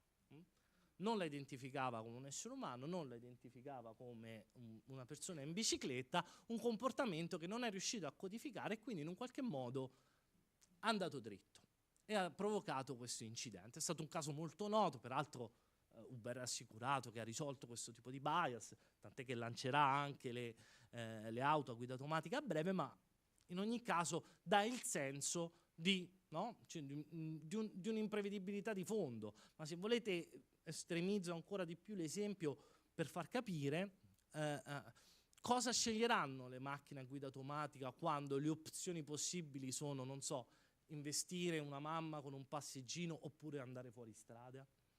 Quale scelte compierà? In fin dei conti non possiamo mai davvero essere certi e prevedere il comportamento delle automobili. Il secondo rischio è quello dell'inaffidabilità. Qua vi racconto quello che è uno dei casi, come dire, una delle perdite subite da un'azienda nel più breve tempo possibile, che è il caso della Knight Capital. Knight Capital è una delle piattaforme di investimento finanziarie. Oggi ne abbiamo tantissime, i Toro, no? Che ci consentono di investire con il nostro smartphone in qualche modo, e utilizzava appunto l'intelligenza artificiale per decidere cosa vendere e cosa non vendere. A causa di un glitch l'intelligenza artificiale è andata in tilt, come ogni tanto capita. Vedete che a volte i nostri dispositivi vanno in tilt, saltano. L'ultimo caso non troppi mesi fa, a causa di un aggiornamento di un antivirus che in un qualche modo ha distrutto il sistema invece che il virus. In questo caso l'azienda ha perso 440 milioni di dollari in una sola notte. Questa è una delle più grandi perdite finanziarie subite da un'azienda a causa dell'intelligenza artificiale e della loro inaffidabilità. E infine sono incomprensibili. Non siamo mai davvero sicuri di cosa ci sia dentro l'intelligenza artificiale. Uno dei casi più noti, almeno nella letteratura, è il caso, come dire, del pubblico impiego inglese che ha utilizzato l'intelligenza artificiale nell'ambito delle politiche di attivazione del lavoro, salvo poi scoprire che l'intelligenza artificiale tendeva ad escludere quelle persone più difficilmente occupabili. Non a causa di un errore, come dire, intenzionale, ma a causa di un errore non noto, basandosi semplicemente sugli elementi numerici, tendeva ad escludere dalla possibilità di avere un colloquio di lavoro minoranze etniche e donne, perché considerate meno occupabili. Infine, quali sono poi i rischi dell'intelligenza artificiale in una chiave più ampia, cioè in che modo l'Unione Europea ha deciso di confrontarsi con questa ambivalenza fra vantaggi e rischi dell'intelligenza artificiale? Vado veloce perché ovviamente come dire, meriterebbe un seminario dedicato, ecco, l'EIA Act, che non riesco a riassumere, però ecco, l'Unione Europea ha ragionato sulla base dei rischi e differenziando gli utenti di intelligenza artificiale sui cosiddetti provider, i produttori, e i deployer, i distributori, gli utilizzatori. Ad esempio la pubblica amministrazione è un deployer dell'intelligenza artificiale, e ci sono 4 livelli di rischi. Il primo sono i cosiddetti rischi inaccettabili, che sono quei rischi che violano i principi fondamentali dell'Unione Europea, dei diritti dell'uomo, ad esempio l'emotion detection, piuttosto che le catalogazioni biometriche, le intelligenze artificiali sono in grado di riconoscere quali sono i vostri sentimenti nella sala, in questa sala, in questo momento, ma forse, come dire, ledono, no? Il diritto fondamentale e i diritti fondamentali di ognuno di noi. Quindi in questo caso si parla di rischi inaccettabili. E qui, come dire, hanno 6 mesi di tempo le aziende per ritirare il prodotto dal mercato, perché non è un rischio affrontabile secondo l'Unione Europea.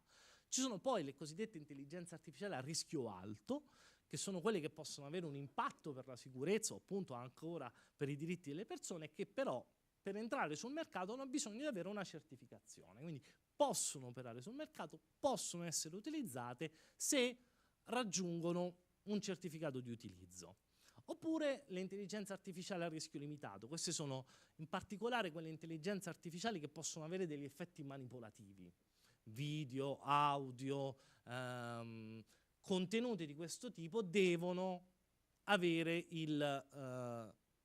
segnalato che è un prodotto dell'intelligenza artificiale. Okay? E infine ci sono poi quelle a rischio minimo, ad esempio anche i filtri spam delle nostre mail sono delle intelligenze artificiali, no? Che riconoscono le mail spam e le mail no spam. A volte bene, a volte ci riescono bene, a volte no, però sono anch'esse delle intelligenze artificiali, in quel caso non c'è bisogno di nessun tipo di certificazione.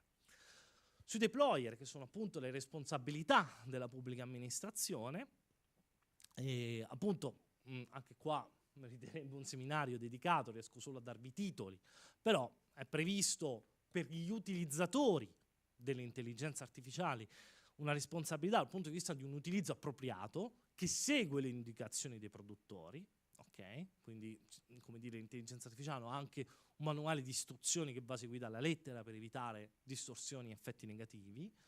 Il monitoraggio, quindi comunque anche l'Unione Europea è del parere che le intelligenze artificiali, un po' come car bike, non devono essere lasciate sole, mettiamola così. La gestione della documentazione, in particolare per quanto riguarda la conformità normativa, che appunto è abbastanza stringente, soprattutto su quelle ad alto rischio di intelligenza artificiale. Il garantire che il personale incaricato implementi le istruzioni di uso, quindi formazione. Questa è la direzione, cioè l'Unione Europea dice sì, utilizziamo l'intelligenza artificiale, ma accompagniamola alla formazione. La protezione dei diritti fondamentali, quindi anche dei dati, della privacy, insomma di quelli che sono gli elementi più basilari, insomma, della nostra regolamentazione, e informare le persone sull'utilizzo dell'intelligenza artificiale, cioè sul fatto che si sta utilizzando l'intelligenza artificiale. Vado rapidamente perché magari ci teniamo un pochino di minuti su un paio di questioni, diciamo, di più largo respiro, che però ci tenevo, ecco, insomma, a condividere con voi oggi. Si discute molto dell'impatto dell'intelligenza artificiale sul lavoro, sono diversi gli studi e le stime che ci dicono che, ad esempio nel caso di Frey Osborne, il 47% della popolazione lavorativa americana è a rischio automazione. In questo caso loro individuano soprattutto settori come appunto la logistica, il commercio e quant'altro, che sono caratterizzati da quelle attività rutinarie di cui parlavamo prima e quindi facilmente sostituibili. Di recente l'Istituto di Analisi di Politiche Pubbliche del Regno Unito ha alzato, grazie anche all'effetto delle cosiddette IA generative, come ad esempio ChatGPT, l'impatto al 59%, quindi, come dire, non solo le attività rutinarie, ma anche qualcosa di più.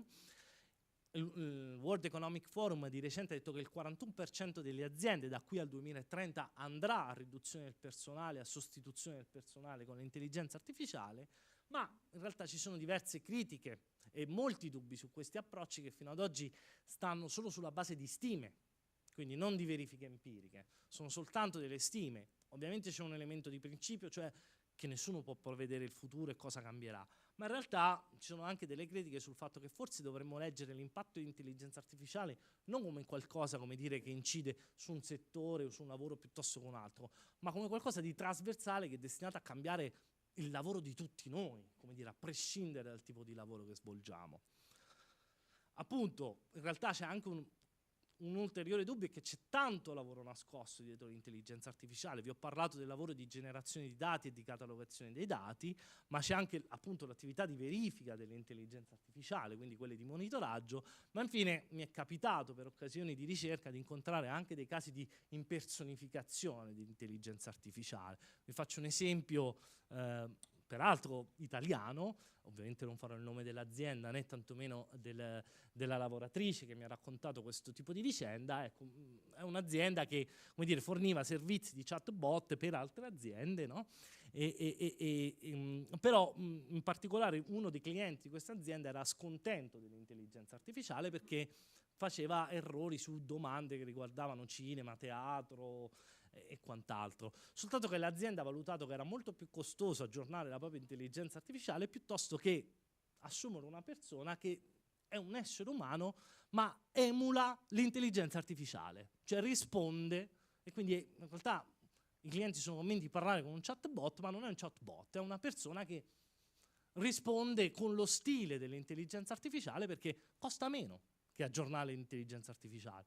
Ora, ci sono altri casi di questo tipo che ho incontrato anche, ad esempio un altro legato ai sistemi di sorveglianza che promettevano la possibilità di individuare quale, diciamo, in un supermercato il furto in tempo reale, quindi di mandare alla persona il messaggio, diciamo, al dipendente che in quel momento era nel negozio un messaggio per dire che era avvenuto un furto. In realtà non c'era niente di intelligenza artificiale, ma c'era una persona che in questo caso si trovava in Africa, che guardava le telecamere e si limitava a mandare un messaggino, in quel caso notava che qualcuno rubava qualcosa. Ecco, questo per dire che c'è tanto lavoro umano dietro l'intelligenza artificiale, ancora di più se pensiamo anche a tutto il materiale terre rare, il lavoro estrattivo che c'è bisogno per poi costruirle materialmente queste intelligenze artificiali. Un'altra delle questioni che insomma, a mio avviso meriterebbe un approfondimento è quello dei cosiddetti bias etici dell'intelligenza artificiale. Come ci siamo detti, le intelligenze artificiali non sono intelligenti, cioè riproducono l'intelligenza umana, ma riproducendo l'intelligenza umana riproducono spesso anche i pregiudizi che si trovano dentro la società. Questo può riguardare ad esempio ambiti cruciali, come quelli della sanità, talvolta volendo o non volendo, anzi in molti casi si parla di bias che sono inconsapevoli. Noi abbiamo molti meno dati sulla salute delle donne che sulla salute degli uomini. Le intelligenze artificiali in ambito medico pensano all'uomo maschio, non alla donna, e non hanno lo stesso livello di performatività che hanno sull'uomo rispetto a quello che è la donna. Questo perché non abbiamo la stessa base dati. Oppure vi faccio un altro esempio che mi è capitato sempre nelle ricerche. I lavoratori, come dire, del sud-est asiatico, Pakistan e India che fanno i rider, come sapete c'è un riconoscimento facciale nelle piattaforme di food delivery che riconoscono se davvero chi sta utilizzando il telefono è il lavoratore. Ecco, quel tipo di riconoscimento facciale ha un tipo di performatività se si ha la pelle bianca e un altro tipo di performatività se si ha la pelle un po' più scura. Questo è legato al fatto che parliamo di tecnologie sviluppate negli Stati Uniti e in Europa e quindi hanno dati che provengono basati su Stati Uniti e Europa e sono molto meno performativi rispetto ad altri tratti somatici. Tutto ciò ha a che fare con i bias. Però qual è il problema? Il problema è che magari abbiamo un risultato dell'intelligenza artificiale che dietro nasconde un pregiudizio e quindi in un qualche modo lo riproduce e l'amplifica senza che lo sappiamo. Questo è un altro rischio, è un tema importante. Qua c'è un intero filone di studi che oggi si chiama AI Ethics, che non ha a che fare con ciò che si può fare o non si può fare da un punto di vista legale con l'intelligenza artificiale, ma ha a che fare con un altro tipo di domande, cioè cosa è opportuno fare e cosa non è opportuno fare, quali dati dobbiamo dare e quali non dobbiamo dare. Queste sono questioni che restano ancora squisitamente umane. Infine, un altro dei miti, chiamiamolo così, dell'intelligenza artificiale è quello che sia immateriale, che sia qualcosa di virtuale, mettiamolo. Non c'è nulla di più falso. L'intelligenza artificiale per funzionare ha bisogno di infrastrutture, ok? Infrastrutture anche molto grandi, in molti casi. In questo caso quello che vedete è uno dei primi data center di Google. oltre 20 km quadrati, quindi immaginate, e che consuma energia tanto quanto 82.000 case, cioè quanto una città come Tacoma, solo per alimentare i server. I nostri dati, no, non vanno, come dire, insomma, come dire, passatemi questa provocazione, non esiste nessun cloud, nessuna nuvola, cioè vanno in computer che ha bisogno di energia per essere alimentato e di acqua per essere raffreddato. E i dati scorrono tutt'oggi soltanto per l'ultimo miglio nel cosiddetto wifi, ma per la maggior parte, il 99% dei dati, scorre su cavi che si trovano sotto il mare. Ora vi faccio vedere, questa è una mappa, questi sono i cavi sottomarini che trasmettono, che sostengono l'intelligenza artificiale e l'economia digitale. Come vedete, ho una fitta rete di cavi. Il più lungo è questo qui che parte dal Brasile, arriva all'Europa, che peraltro è stato oggetto di una grande discussione, perché come vedete è l'unico collegamento che noi abbiamo con l'America Latina che non passa dagli Stati Uniti, che sono l'hub infrastrutturale.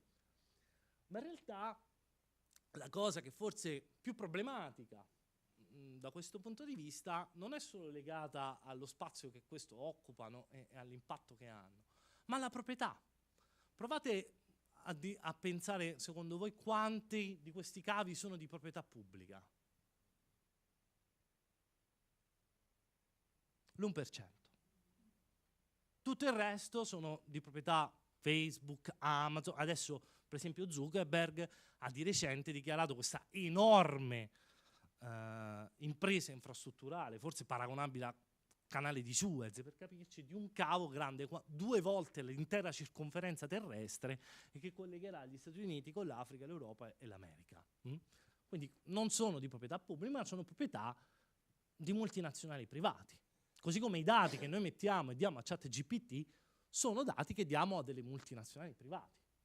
Questo capite bene che apre anche tutta una serie di questioni anche giuridiche, e questo ci spiega perché la totalità dell'intelligenza artificiale nei fatti sono illegali per la pubblica amministrazione, perché appunto prevedono un'intermediazione che non passa attraverso diciamo, infrastrutture di natura governativa, ma le infrastrutture dell'intelligenza artificiale sono per larga parte proprietà di multinazionali. Peraltro questo è un altro esempio, insomma, un'altra infrastruttura, non sono solo i cavi ma i server. Questo sono il grafico di Amazon, che le colonne blu sono gli introiti di Amazon avuti fino al 2021, quindi a fine pandemia. La linea gialla invece sono i ricavi che Amazon avrebbe avuto senza Amazon Web Services, cioè senza la parte dei server, che è la maggior parte dei ricavi che oggi ha Amazon. Perché anche i server su cui girano i dati e su cui contengono i dati sono di proprietà di Amazon. Netflix gira su Amazon. Durante la pandemia l'Unione Europea ha dovuto chiedere a Netflix di abbassare la qualità degli streaming, perché altrimenti i server non erano in grado di reggere la quantità di dati che con il lavoro in remoto, insomma, con tutto quello che sappiamo durante la pandemia, ha gravato su queste infrastrutture. Quindi anche qua un'altra questione, un'altra complessità che ha a che fare con i server che sono di proprietà appunto per larga parte privata, e attualmente in Europa non esistono server europei. Un'altra questione ha a che fare con la cyber security. Implementare, questo non solo l'intelligenza artificiale ma anche la digitalizzazione, comporta dei costi in termini di cyber security che sono spesso elevati. Questo ci spiega perché tante aziende, non ci spiega, diciamo è uno dei fattori che ci aiuta a capire perché tante aziende non hanno proseguito sulla strada del lavoro in remoto come si diceva a inizio pandemia, no? Perché in realtà può essere economicamente non vantaggiosa. Quelle aziende che invece sono andate avanti con il lavoro in remoto sono aziende che hanno dovuto ingrossare a dismisura i propri reparti IT. Quindi c'è anche un costo dal punto di vista della sicurezza, soprattutto se si ha a che fare con dati che sono sensibili. Ad esempio ex Twitter, di Elon Musk, una delle ragioni appunto era questo, perché provate a immaginare per un'azienda come X cosa vuol dire subire un hackeraggio, un furto di dati. Cioè vuol dire sostanzialmente che l'azienda non esiste il giorno dopo. E questo quindi, come dire, aumenta tutta una questione di rischi. di recente leggevo appunto sul tema delle auto a guida automatica, che nel futuro le auto non verranno rubate, verranno hackerate. Questo no, cioè, già da ora bisogna stare attenti quando si collega il telefonino alla propria auto, perché se mai capita di avere un hacker dietro, questo può rubare i dati del nostro telefonino. Okay? Quindi ovviamente più alti livelli di digitalizzazione, c'è anche un tema di cyber security. Infine finisco su questo punto che forse potrà sorprendere, ma l'intelligenza artificiale ha anche un impatto ambientale elevatissimo.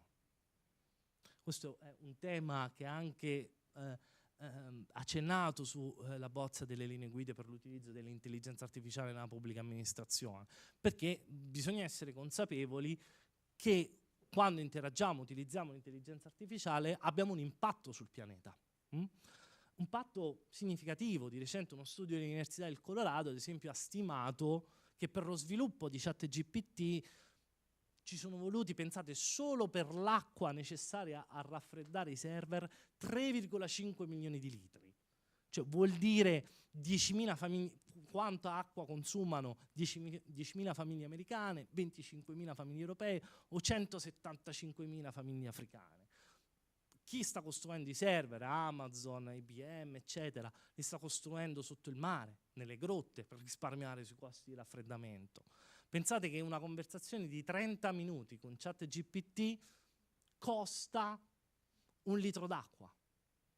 Solo per raffreddare il server, non sto parlando dell'energia per alimentarlo, solo dell'acqua che serve a raffreddare il server che si surriscalda. Se volessimo parlare in una chiave più ampia, pensate che, come dire, si stima, queste sono delle stime che ha condotto Bluefield, una ONG, sul consumo giornaliero dei server. I server nel mondo consumano, solo per alimentare la trasmissione dei dati, 850 milioni di litri.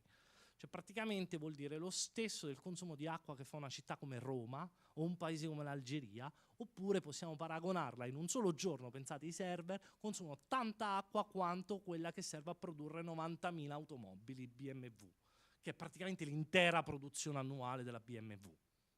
Un giorno di economia digitale costa quanto, in termini di acqua, quanto un anno di produzione di automobili. Per non parlare dell'energia, di recente uno dei più grandi parchi energetici è stato costruito in Sicilia da Amazon. Amazon sta investendo non solo sulla costruzione dei server e nei cavi nell'ottica dell'infrastruttura, ma anche sulla produzione del fabbisogno energetico. Quindi in un qualche modo, ecco, insomma, è un altro degli elementi che vanno presi in consapevolezza per un uso etico dell'intelligenza artificiale, anche quello del costo, appunto, in termini ambientali. Direi che, insomma, concludo qua. Spero di aver dato qualche informazione in più per capire cosa abbiamo a che fare, e se avete domande, insomma, intanto passo la parola, ma insomma, se avete domande ne parleremo, ecco.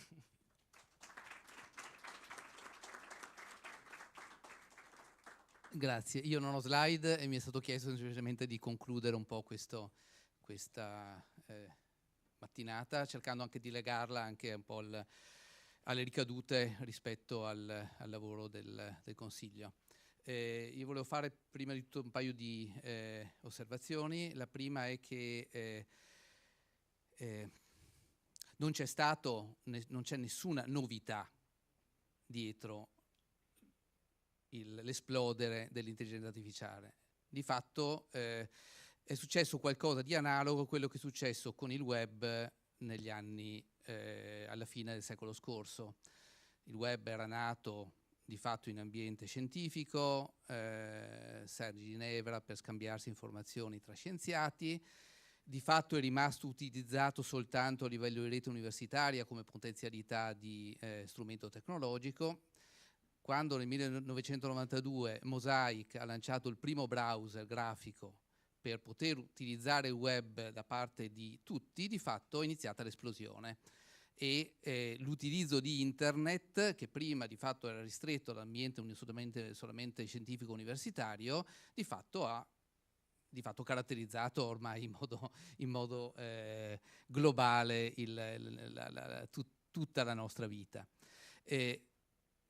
però con 12 anni di ritardo, diciamo, no, è partito il fenomeno web che ha poi innervato tutta la nostra vita, in corrispondenza di qualcosa che dal punto di vista anche scientifico-tecnologico è molto limitata, o semplicemente la invenzione, la produzione di un'interfaccia grafica che fosse in qualche modo accessibile a tutti.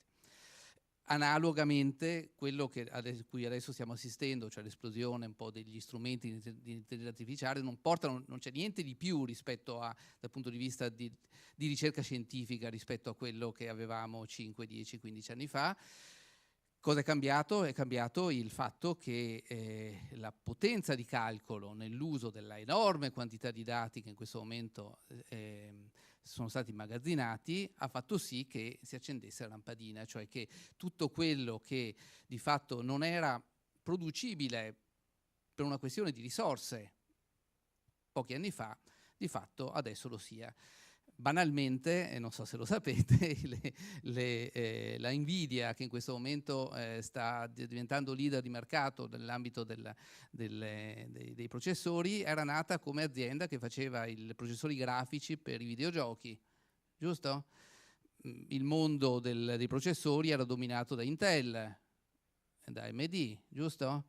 Beh, nel momento in cui ci si è accorti che grazie ad algoritmi che trasformano le informazioni in matrici, quindi in realtà in qualcosa che ha più a che fare con il mondo grafico, con il mondo della computazione lineare, beh, a questo punto quei processori hanno una capacità di generare calcolo che è di un ordine di grandezza superiore rispetto agli altri, e di fatto in questo momento avete visto che Nvidia è diventata leader di mercato, e questo contemporaneamente ha permesso l'esplodere dell'utilizzo di strumenti di questo tipo.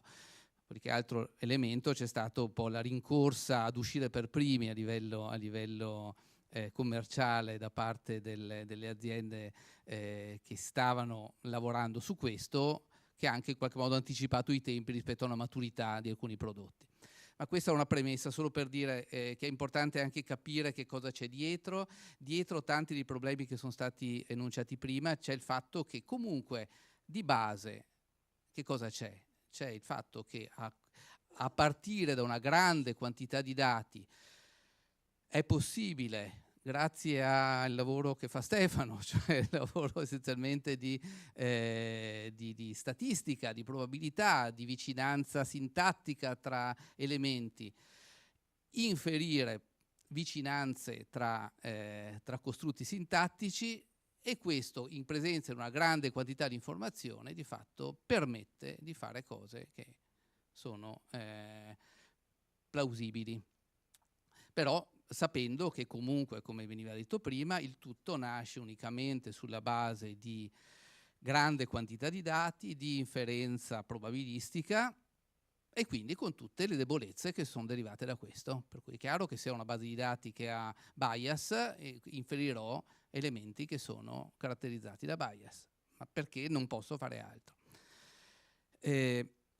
Questa era la prima premessa che volevo fare. La seconda è che, qua mi ricollego all'ultima cosa che vi ha detta prima, il problema della sostenibilità in questo momento l'ho preso molto sul serio.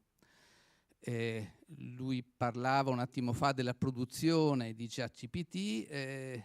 Banalmente, se voi fate uno streaming di un film di 3 ore, consumate la stessa anidride carbonica, quindi l'impatto sulla CO2, di 45 minuti di macchina. Lascio qui, nel senso che sono cose che non si sanno, ma in realtà l'impatto in questo momento dell'utilizzo di strumenti che si appoggiano pesantemente sulla trasmissione di dati su internet ha un impatto ambientale enorme e con salita esponenziale. Su questo il legislatore prima o poi dovrà anche mettere una parola, nel senso che nel momento in cui arrivo a oltrepassare il sostenibile, purtroppo ci stiamo ammazzando da soli.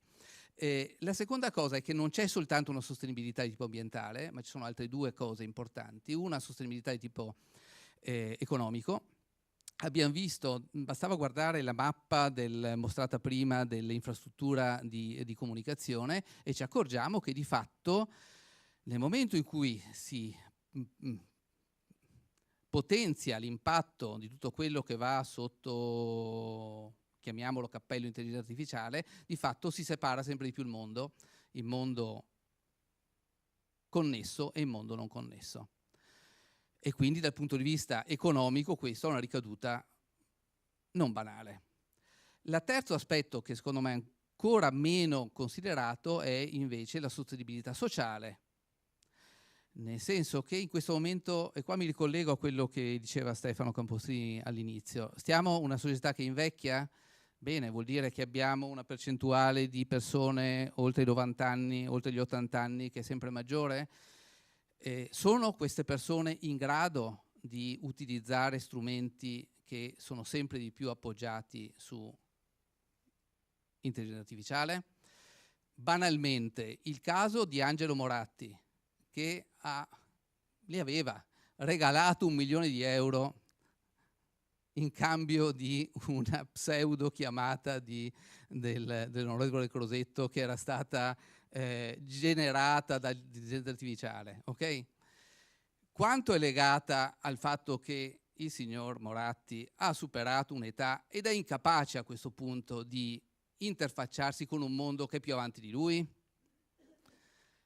Vediamo tutti, la fascia età elevata è un problema, ma fascia anche l'età giovane è un problema. Quanto la capacità dei ragazzi più giovani in questo momento sta modificandosi e rischia di essere impattata in modo enorme dal fatto che trascorrono 8, 9, 10 ore del loro tempo davanti al cellulare, con tutto quello che c'è dietro dal punto di vista di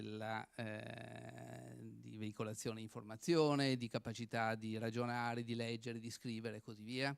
Quindi il problema della sostenibilità di questo rispetto non soltanto all'ambiente ma all'economia e alla società, secondo me sono temi che veramente meritano di essere approfonditi e rispetto a cui anche ci si aspetta che ci sia dal punto di vista di chi dei centri della politica, e il Consiglio regionale è un centro della politica, no?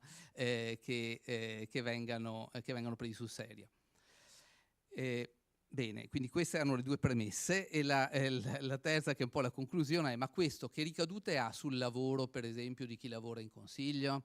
Ecco, una cosa su cui stiamo lavorando e che forse di cui forse qualcuno di voi è a corrente è il fatto di vedere se alcuni processi esistenti nel Consiglio regionale possono essere supportati da strumenti di intelligenza artificiale. In particolare in questo momento stiamo lavorando con un gruppo di ragazzi del Dipartimento di Informatica per supportare tutto quello che è il lavoro di elaborazione dei verbali del Consiglio.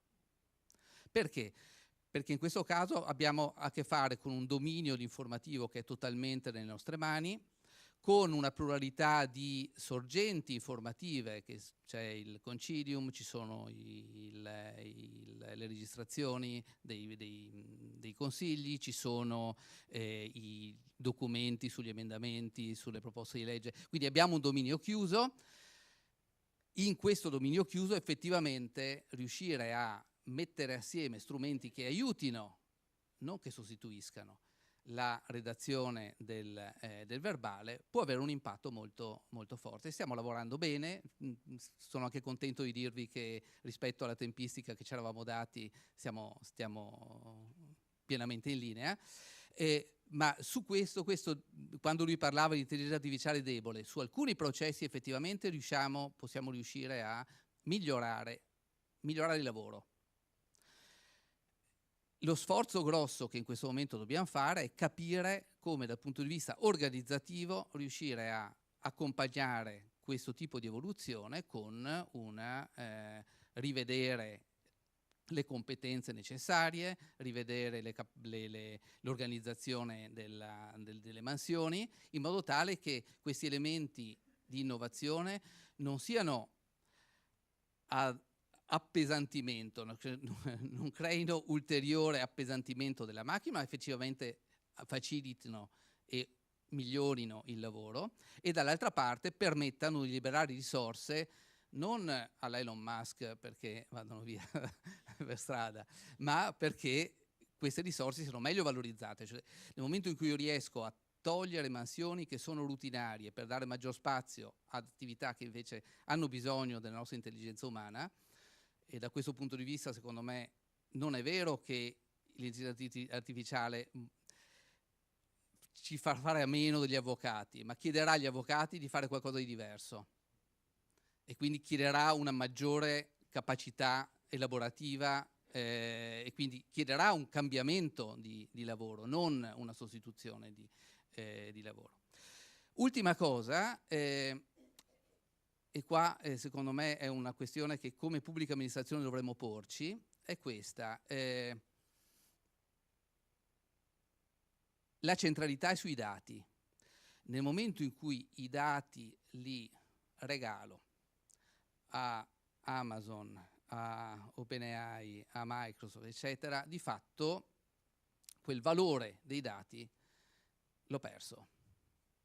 C'è un problema di investimento che dobbiamo pensare nel dotarci di infrastrutture per utilizzare gli algoritmi, in questo momento sono di dominio pubblico, che però hanno bisogno di infrastruttura per poter gestire il valore aggiunto di queste tecnologie senza di fatto regalarle ad altri. Faccio un'analogia: nel momento in cui in questo momento ci prenotiamo un albergo su Booking, il 10% della nostra prenotazione va negli Stati Uniti. Nel momento in cui fossimo abbastanza intelligenti da crearci un sistema di gestione delle prenotazioni veneziane o del Veneto, d'accordo, locale, di fatto quel 10% rimarrebbe in Veneto. In questo momento, come mondo universitario ci sta muovendo. Voi avete sentito che la settimana scorsa è stato presentato a Padova questo progetto di costruzione di un data center molto grosso, ma molto relativamente grande, a supporto del lavoro sull'intelligenza artificiale delle università del Veneto, ma ha le dimensioni di palestra a supporto della ricerca.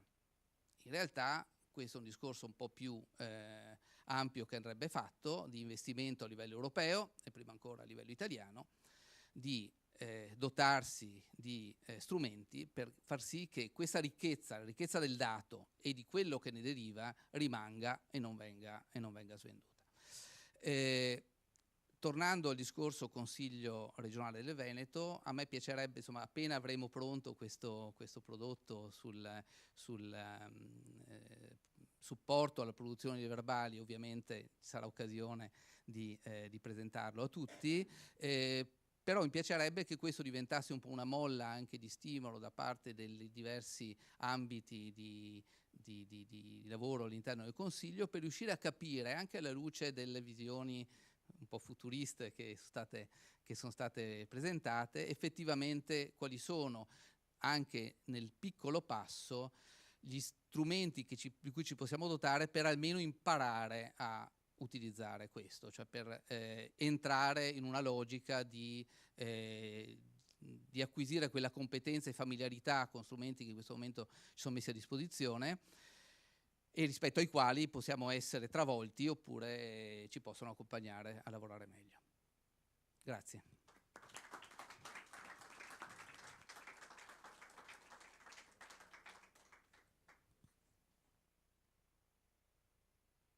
Sono osservazioni?